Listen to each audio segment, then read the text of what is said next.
Hello दोस्तों, welcome. इस video में हम क्लास 10th मैथ्स के चैप्टर नंबर 12 वृत्तों से संबंधित क्षेत्रफल की प्रश्नावली 12.3 का क्वेश्चन नंबर 10 करेंगे। इस क्वेश्चन में देखो, ये समबाहु त्रिभुज है और यहाँ पर ए, बी और सी को केंद्र मानकर तीन वृत्त इस प्रकार से खींचे गए हैं कि तीनों एक दूसरे को टच करते हैं। आप ये देख सकते हैं यहाँ पे। और हमें इसमें क्या ज्ञात करना है कि ये जो छायांकित भाग है इसका क्षेत्रफल क्या है। ठीक है, क्वेश्चन समझ आ गया। अब देखो, ध्यान से इस बात को समझो कि ये जो छायांकित भाग है इसका क्षेत्रफल निकलेगा त्रिभुज ए बी सी का क्षेत्रफल, यानी जो इस त्रिभुज का एरिया है उसमें से हम इस त्रिज्य खंड का एरिया, इस त्रिज्य खंड का एरिया और इस त्रिज्य खंड का, यानी इन तीनों त्रिज्य खंडों के, यानी इन तीनों सेक्टर्स के एरिया को माइनस कर देंगे। अब देखो, क्वेश्चन में ये तो बिल्कुल दिया हुआ है कि इस त्रिभुज का क्षेत्रफल ये है, लेकिन हमारे पास इन त्रिज्य खंडों का क्षेत्रफल नहीं दिया है।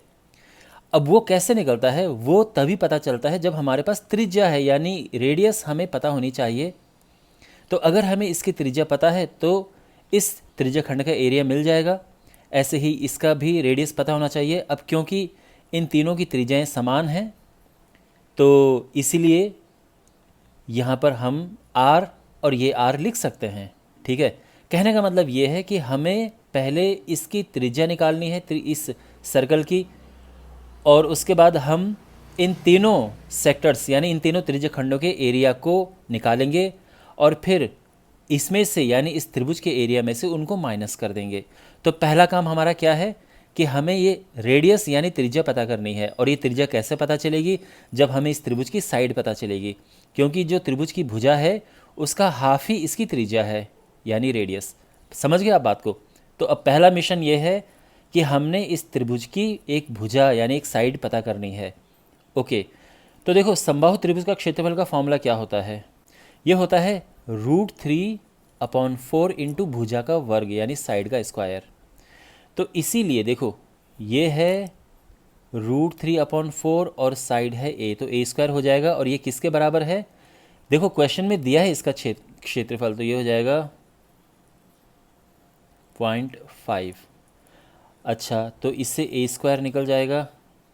तो ये देखो, 4 ऊपर गया, √3 नीचे गया, और ये हो जाएगा 17320.5।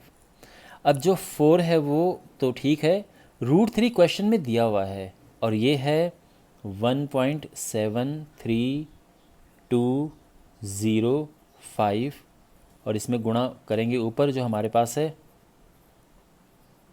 अब देखो, ये बिल्कुल सारी डिजिट्स एक जैसी हैं, बस ये पॉइंट का फ़र्क है। तो यहाँ पर पॉइंट देखो, 1 2 3 4 स्थानों के बाद अगर यहाँ पे हम, तो बेसिकली इससे कट जाएगा और ये 1 2 3 4 आ जाएगा।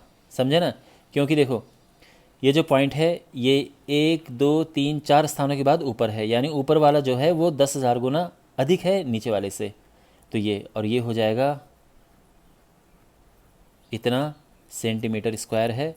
और यहाँ से भुजा पता चल जाएगी। a जो है इसका वर्गमूल निकालेंगे हम, 40000, और ये आ जाएगा 200, यानी 4 का तो 2 होता है और ये 4 0 की जगह पे 2 0 आ जाएंगे, 200 सेंटीमीटर। ये हमें इसकी भुजा पता चल चुकी है, यानी जो AB है वो है 200 सेंटीमीटर। अब जो AB है वो आप जानते हैं कि R+R है, तो ये आ गया है 200 सेंटीमीटर, यानी जो 2R है वो आ गया है 200 सेंटीमीटर। और इससे R निकल जाएगा, 2 से डिवाइड करेंगे 100 सेंटीमीटर। तो इस सेक्टर का रेडियस हमें मिल चुका है, इस त्रिज्य खंड की त्रिज्या हमें प्राप्त हो चुकी है। अब यहाँ पर ये त्रिज्य खंड 1 है, ये त्रिज्य खंड 2 ले लेते हैं, ये त्रिज्य खंड 3 ले लेते हैं, और ये तीनों ही बराबर हैं। ठीक है, तो देखो, एक त्रिज्य खंड का क्षेत्रफल क्या होगा? एक त्रिज्य खंड का क्षेत्रफल, तो आप जानते हैं त्रिज्य खंड का क्षेत्रफल होता है θ/360 इंटू πr²। ये सिंपल फॉर्मूला होता है। अब प्रश्न ये है कि ये कोण क्या है। अब क्योंकि ये समबाहु त्रिभुज है और समबाहु त्रिभुज का प्रत्येक कोण 60 अंश का होता है, तो ये हो जाएगा 60/360। अब देखो पाई की हमें यहाँ पर वैल्यू क्वेश्चन में दी है 3.14, ये ध्यान रखना, ठीक है। तो हम 22/7 नहीं लगाएंगे, 3.14 लगेगा। और जो त्रिज्या है वो आप देख सकते हैं 100 है। अब 100 का यहाँ पे स्क्वायर है, तो इसको हम 2 बार लिख सकते हैं। ये कटा, ये 6 बार कटा, और ये 2 से कटा 3, और ये 2 से कटा 1.57। तो यहाँ पर अब ध्यान से देखो, इसको आगे मत काटना क्योंकि ये जो 3 है ये कट जाएगा आगे। तो यहाँ पर जो है ये आ जाएगा 1/3 इंटू, अब इसका हम गुणा करेंगे तो 157 और 2 ज़ीरो उसमें और लग जाएंगे, सेंटीमीटर स्क्वायर। ये एक त्रिज्यखंड का एरिया हमें मिल चुका है। आई होप अभी तक आपको सब समझ आ रहा होगा। अब यहाँ पर हमें जो छायांकित भाग है उसका एरिया कैसे निकलेगा, इस पूरे में से हम तीनों त्रिज्यखंडों के एरिया को माइनस करेंगे। तो फाइनली हम अपना स्टेटमेंट लिख सकते हैं कि इसीलिए छायांकित भाग का क्षेत्रफल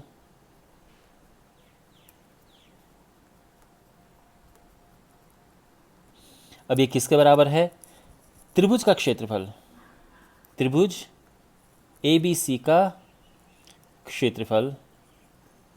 इसमें से माइनस करेंगे हम तीनों त्रिज्यखंडों के क्षेत्रफल को, यानी त्रिज्यखंड 1, 2 तथा 3 का क्षेत्रफल। ये बात तो समझ आ चुकी होगी, सिंपल है, ठीक है। तो इसका एरिया क्या है यहाँ पर आप देख सकते हैं, ये कैलकुलेशन हम यहाँ पे कर लेंगे। तो देखो 17320.5, और इसमें से माइनस करेंगे, देखो एक त्रिज्यखंड का ये है तो 3 त्रिज्यखंडों के लिए 3 का गुणा कर देंगे, 1/3 15700, ठीक है। तो ये 3 से 3 कट गया और यहाँ पे आ जाएगा 17320.5 माइनस 15700, तो ये आ जाएगा 0.5, ये हो गया 0.2, 13 में से 7 गया 6, और यहाँ पर ये बचा 6 में से 5 गया 1, इतना आ गया सेंटीमीटर स्क्वायर, और ये हमारा आंसर है। ओके, तो आई होप ये सोल्यूशन आपको अच्छे से समझ आया होगा। कोई भी डाउट हो कमेंट बॉक्स में पूछना। मिलते हैं अगले वीडियो में, टेक केयर।